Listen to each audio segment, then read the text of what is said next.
Она основана на вселенной литературных персонажей для 9 класса. И здесь 13 персонажей. У каждого персонажа есть свой предмет, который он должен собрать в течение игры.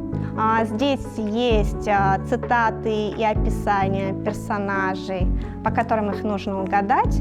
И есть определенные действия. Игра же связана с психологией. Что с героем может происходить, как он может реагировать, исходя из своего характера. Например, на исключение из учебного заведения, что произойдет, допустим, с тем же Гамлетом. Вот у нас есть такой паспорт, где, собственно говоря, есть психологический и литературный портрет. Ты кидаешь кубик, ходишь по игровому полю, которое состоит у нас из 4 ситуаций.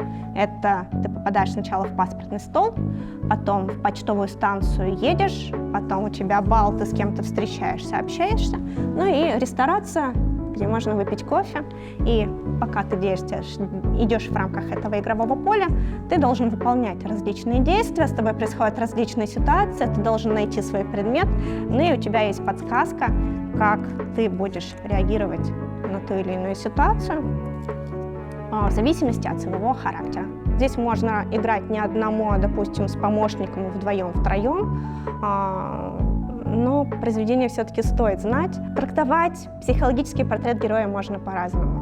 Мы очень старались показать героев объективно, но здесь есть литературное описание, описание персонажей, их цитаты, чтобы хотя бы бегло познакомиться с героем и погрузить читателя в ту вселенную, в которой этот герой жил.